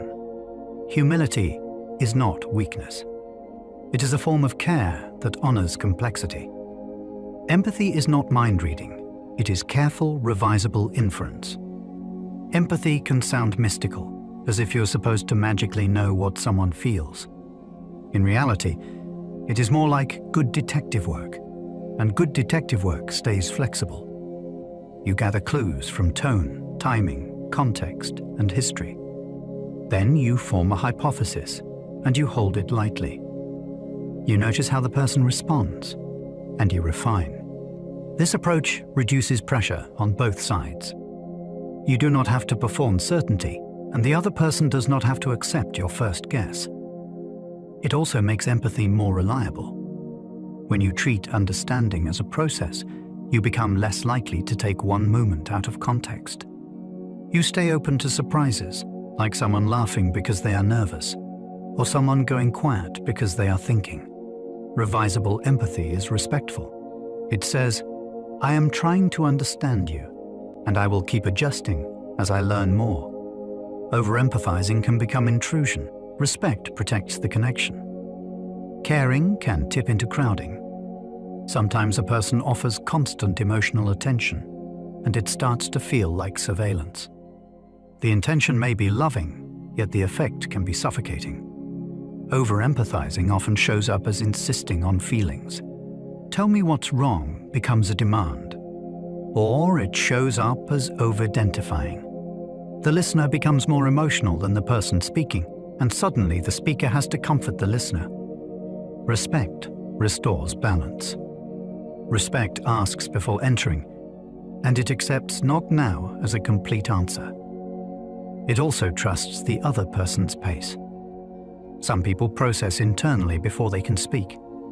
Some people need privacy to think clearly. Empathy that respects boundaries is more powerful than empathy that pushes. It communicates, "I care about you, and I also trust you." That trust is what makes closeness feel safe instead of sticky. Sympathy and empathy differ. One feels for, one feels with. Sympathy often stands a little outside the experience. It recognizes pain and responds with concern. Empathy steps closer. It tries to sense what the experience feels like from the inside. Both can be useful, yet they land differently. Sympathy can sometimes create distance without meaning to, because it can sound like, "I'm sorry that happened to you," while leaving the person alone in the feeling. Empathy can sound like, "That must have felt frightening," which signals shared attention and emotional company. Still, empathy is not required in every moment. Sympathy can be appropriate when you do not know enough to step inside respectfully. Empathy is best when you can stay present without taking over the story. The key is choosing consciously. If someone needs warmth and recognition, sympathy may be enough. If someone needs to feel understood, empathy can meet them more deeply. Knowing the difference helps you respond with better fit. Compassion adds willingness to help, not just shared emotion. Feeling someone's distress can be intense, but intensity does not automatically translate into support. Compassion is what turns feeling into a steady intention to relieve suffering. It asks, what would actually help right now? Sometimes the answer is practical, like bringing food, making a call, or clearing a schedule. Sometimes the answer is relational, like staying close, offering reassurance, or giving space. Compassion also includes wisdom about limits. You might not be able to fix the situation, yet you can still reduce aloneness. This is why compassion can feel steadier than pure emotional resonance. It does not require you to match the other person's mood exactly. It requires you to care about their well-being and to act in ways that support it. Compassion can be quiet and effective. It can also be brave, because helping often involves discomfort. When compassion is present, empathy becomes useful. It becomes care with direction. Boundaries make empathy sustainable. Limitless care can collapse. Empathy can be generous, yet generosity without limits eventually breaks. When you say yes to everything, you may lose sleep, patience, and joy. Then your care becomes thin, and you start resenting the very people you want to support. Boundaries protect empathy by protecting capacity. They are not walls. They are agreements about what you can offer without harming yourself. A boundary might sound like, "I can talk for 10 minutes," or "I can help tomorrow, not tonight," or "I can support you, and I cannot be yelled at." Clear limits also reduce confusion. People know what to expect, and they stop testing where the line is. Boundaries can feel uncomfortable at first, especially for people who equate love with sacrifice. Yet sustainable care is a form of love too. When you protect your energy, you protect your ability to show up with warmth. Empathy lasts longer when it has a container. Empathy can be strategic. People learn to perform it convincingly. Because empathy earns trust, some people learn to imitate it. They mirror feelings, use the right phrases, and appear attentive. Yet their goal is influence rather than care. This can happen in sales, politics, or personal relationships. A skilled performer listens for vulnerabilities, then uses them to steer decisions. The unsettling part is that the performance can feel comforting in the moment because it resembles real attunement. This is why it helps to watch patterns over time. Genuine empathy respects your autonomy. It does not punish you for saying no. It does not disappear when it stops getting what it wants. Strategic empathy often pressures, flatters, or rushes intimacy. It may also collect personal information without offering mutual vulnerability. This fact does not mean you should mistrust everyone. It means you should value consistency. Real empathy shows up when it is inconvenient. It remains respectful when you set boundaries. It cares about your well-being, not just your compliance. Authentic empathy is costly. It requires attention and emotional work. True empathy asks for resources that are easy to spend elsewhere. It requires attention, which is one of the most precious things you have. It requires emotional labor, because you must tolerate discomfort while another person is hurting. It also requires self-control, because you may need to pause your own agenda. This is why empathy can feel rare in busy environments. People are rushed, distracted, and overloaded, so they default to quick judgments and quick fixes. When someone offers authentic empathy, you can often feel the difference. They stay with you. They remember details. They do not rush you to be cheerful. They are willing to be moved, and they are willing to act if action is needed. There is also a cost in humility. You must accept that your first interpretation may be wrong. Yet this cost is also an investment. Empathy builds relationships that are more resilient, which can make life less lonely and less brittle. Authentic empathy takes work, and that work can change everything. Some disorders affect empathy differently. Feeling and understanding can split apart. In some people, the ability to read what another person might be thinking stays strong, while the automatic emotional echo is weaker. In others, the emotional echo can be intense, while the interpretation of social cues feels confusing. This split matters because we often treat empathy as one thing, then judge people harshly when it does not show up in the expected way. The person might care deeply, yet miss sarcasm and subtext. Another might accurately predict feelings, yet use that knowledge without warmth. These patterns can appear across different neurodevelopmental and mental health conditions, and they can also appear in people without diagnoses. The useful point is that empathy is not a single trait. It is a set of abilities that can develop unevenly. When you understand this, you become less likely to moralize differences. You start looking for supports that strengthen the weaker piece, while respecting the strengths that already exist. Trauma can heighten empathy. Hypervigilance reads others intensely. After frightening experiences, some people become experts at scanning faces, voices, and posture. It can look like empathy because they notice every shift, and they anticipate emotions before they are spoken. Yet the engine driving it is often protection. Hypervigilance tries to predict danger early, so it watches others with intense focus. This can make someone seem remarkably perceptive. They catch tension in a room. They sense when a mood is turning. They respond quickly to small signs of irritation. The cost is exhaustion. Constant scanning burns energy, and it can make neutral moments feel unsafe. It can also lead to misreads, because the mind leans toward threat interpretations. The person may feel responsible for keeping everyone calm, which is a heavy burden. Healing often includes learning new signals of safety and learning that it is allowed to stop monitoring. When vigilance softens, empathy can remain, but it becomes freer and less driven by fear. Trauma can also numb empathy. Shutdown is a protective reflex.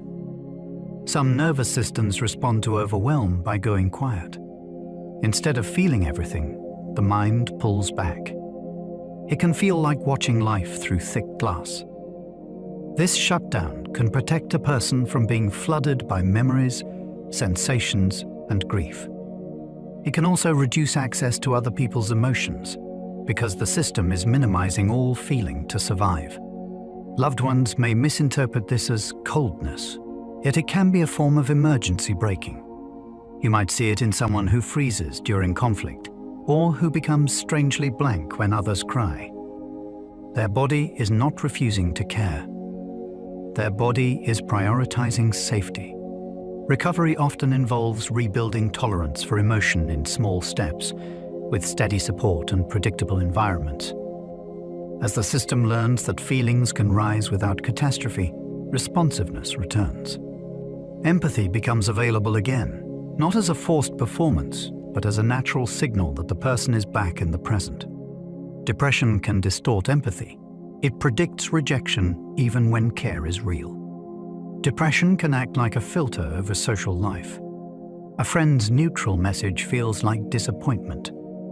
A delayed response feels like abandonment. Even kindness can feel suspicious, as if it is offered out of duty rather than love. This distortion makes empathy harder in two directions. The person may misread others, and they may assume their own pain is a burden no one wants to carry. As a result, they withdraw which can create the very distance they fear. It is a cruel loop. The fascinating part is that depression often changes attention. The mind searches for evidence that confirms hopeless stories, and it discounts evidence that contradicts them. Empathy from others helps most when it is specific and consistent. Instead of big speeches, it can be small check-ins that repeat over time. It also helps to separate feeling from fact. A person can feel unwanted and still be wanted. Learning that difference can gently reopen connection. Anxiety can hijack empathy. Fear talks louder than curiosity. Anxiety primes the brain to find threats fast. When you are in that state, another person's mood can feel like a test you might fail.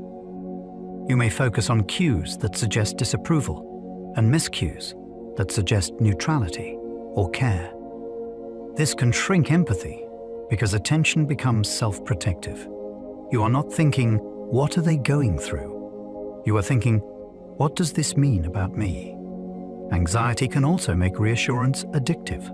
You ask again and again if everything is okay, not because you do not trust the person, but because your body does not feel safe. That cycle can strain relationships, and then the anxiety feels confirmed. What helps is slowing the process. Instead of mind reading, you ask clear questions, and you accept clear answers. You also learn to regulate your own body first, so you can listen without panic. As fear quiets, curiosity returns. And when curiosity returns, empathy becomes easier to access. Autism can include deep empathy.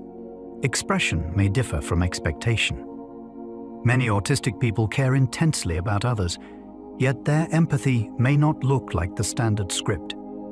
They might show care through problem solving, through loyalty, or through remembering details, rather than through facial expressions that others expect. They might feel overwhelmed by emotional intensity, then need time alone to recover. They might miss subtle social cues, even while feeling strong concern.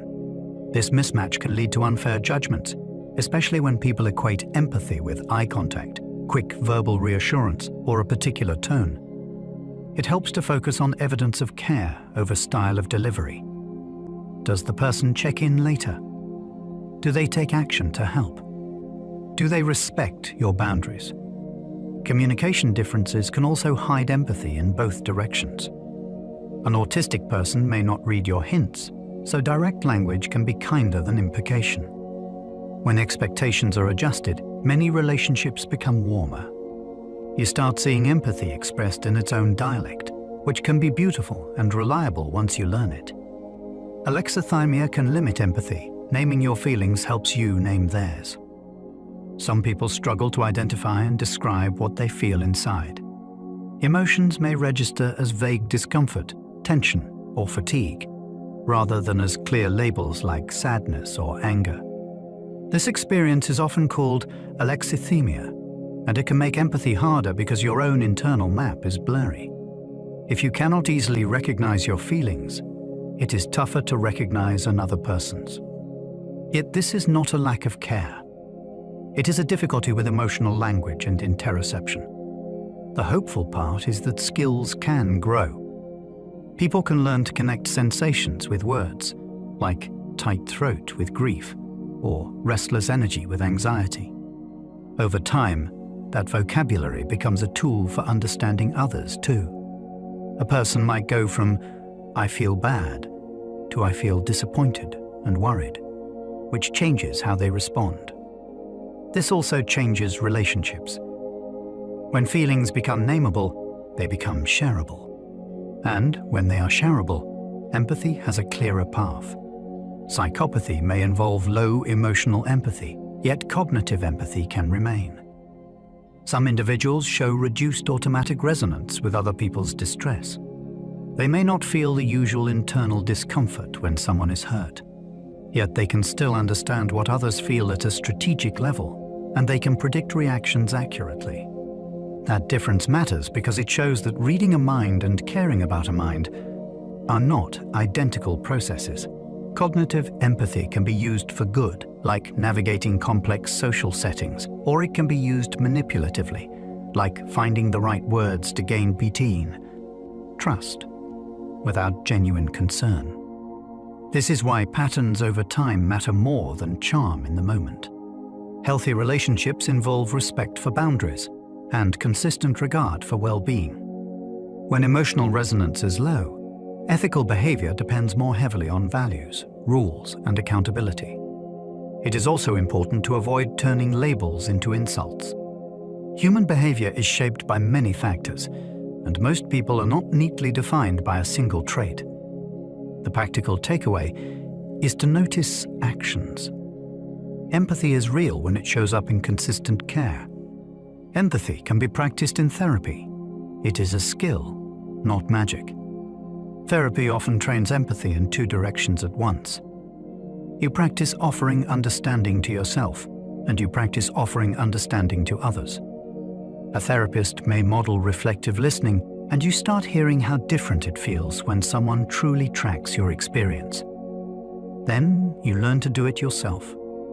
You might role-play a difficult conversation and discover how a single validating phrase can change everything. You might examine the story you tell about someone who hurt you and notice where assumptions filled in missing information. Therapy can also teach emotion regulation, which makes empathy easier because you are less reactive. When you are not flooded, you can stay curious. When you are not ashamed, you can repair. This is why empathy is not a personality trait locked at birth. It is a trainable set of microskills, like pausing before responding, asking one more question, and naming impact clearly. Over time, these skills become habits, and habits become a new way of relating. Mindfulness can strengthen empathy. It increases awareness of subtle signals. Mindfulness trains attention to stay with what is happening right now. That includes breath, body tension, thoughts, and emotion as it rises. When you get better at noticing your own signals early, you can respond to others with more steadiness. You catch irritation before it becomes sarcasm. You catch sadness before it turns into withdrawal. This also improves social perception. A mindful listener tends to notice small changes in tone and timing because they are not mentally rehearsing their reply. They are actually present. Mindfulness can also soften judgment. When you notice your own mind producing harsh stories, you learn not to treat every story as truth. That makes room for kinder interpretations of other people too. The key is that mindfulness is not a blank calm. It is clear seeing. You see what is there, and you choose your response with more care. Over time, this can make empathy more consistent, especially in moments that would normally trigger defensiveness. Loving kindness meditation can raise compassion, even towards strangers. This practice begins in a surprisingly practical way. You choose a simple phrase of goodwill, and you repeat it while picturing different people. You start with someone easy, like a close friend.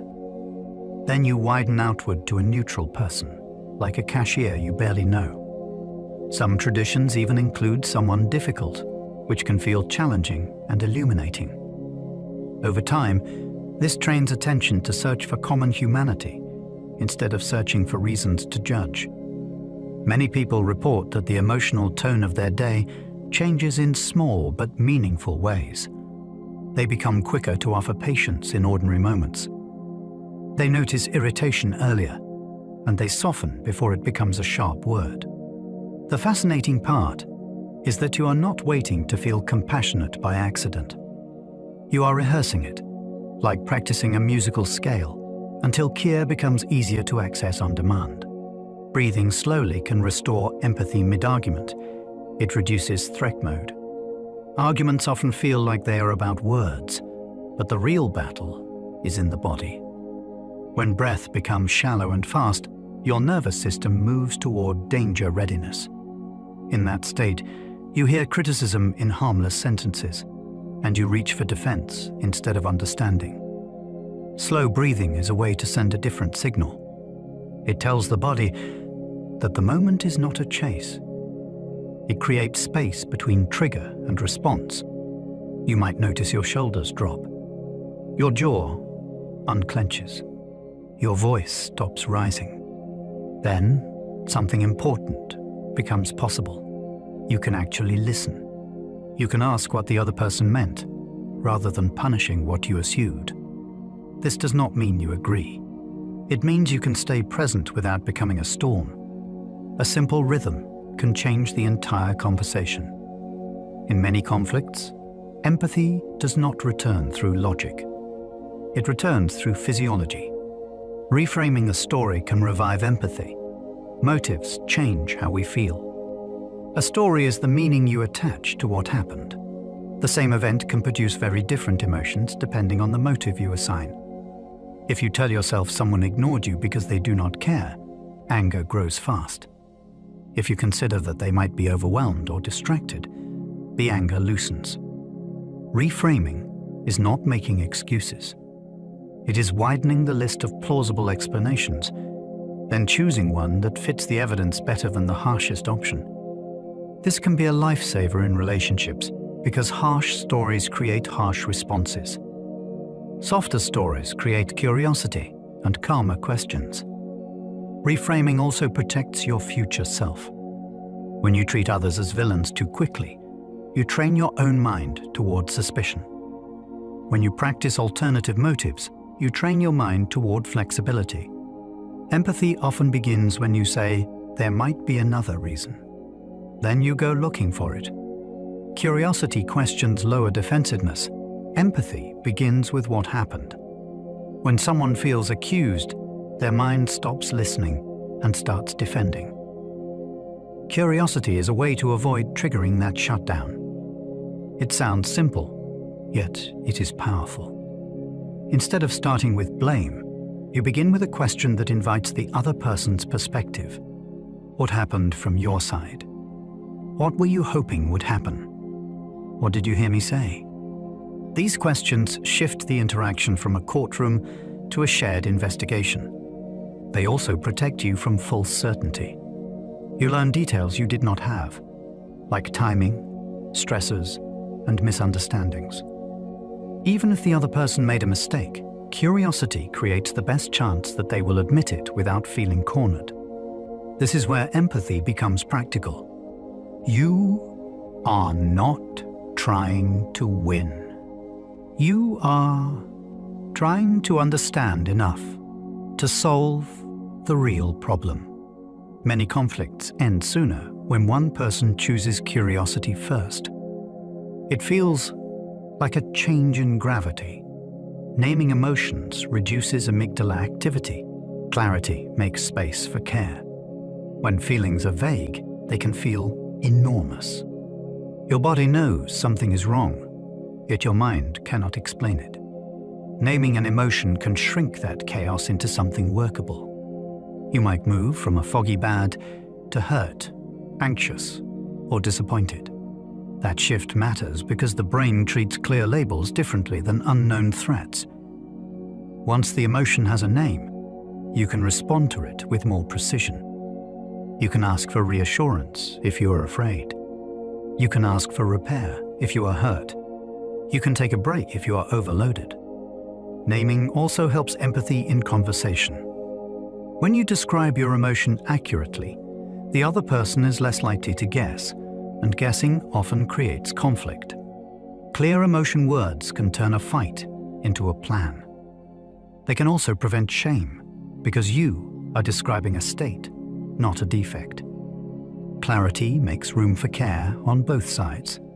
Shared goals increase empathy. Cooperation turns rivals into teammates. When people compete, they focus on differences. When people cooperate, they start noticing strengths. A shared goal creates a new identity that can sit above politics, personality, and past grudges. You can feel this in emergency situations, where strangers suddenly coordinate with impressive kindness. The goal is clear, so the mind stops ranking people and starts using them as allies. Cooperation also changes what you assume. You begin to interpret actions as helpful rather than threatening. You share information instead of guarding it.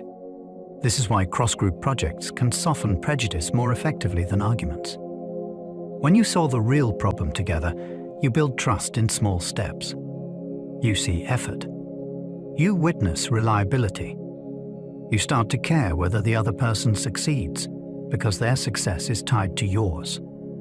Shared goals do not remove all conflict. They provide a reason to keep trying. Empathy grows when success is mutual.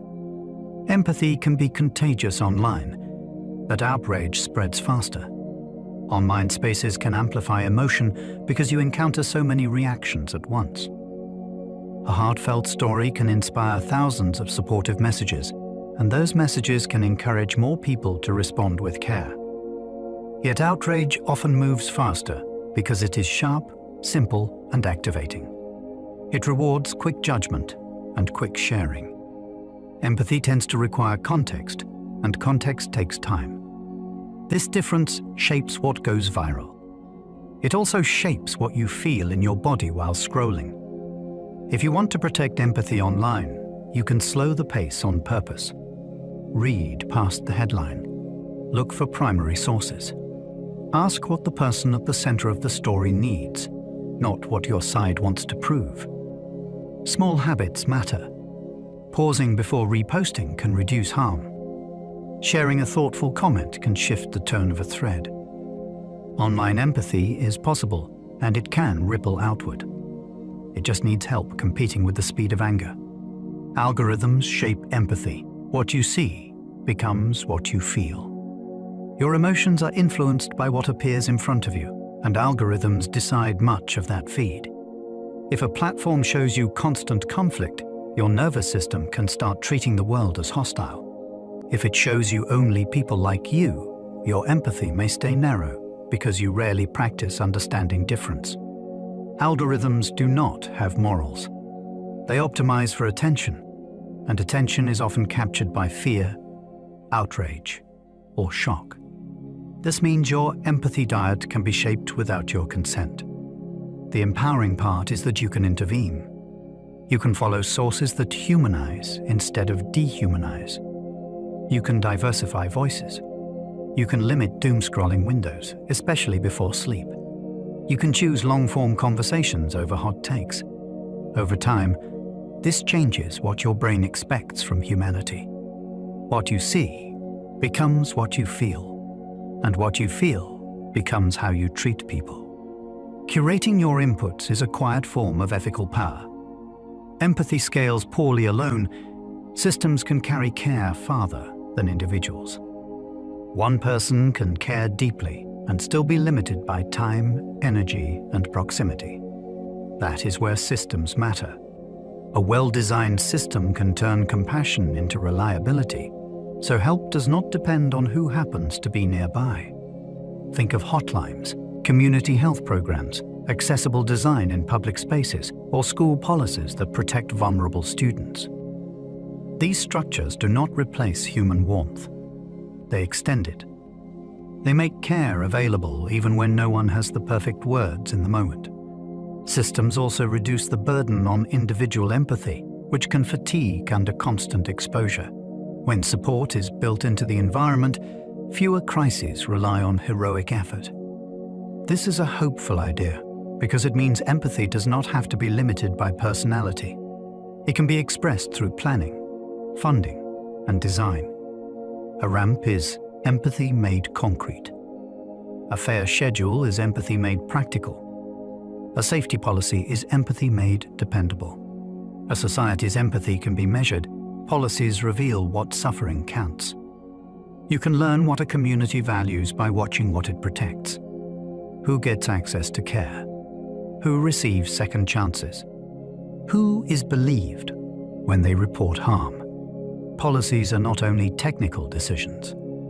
They are moral choices written into daily life.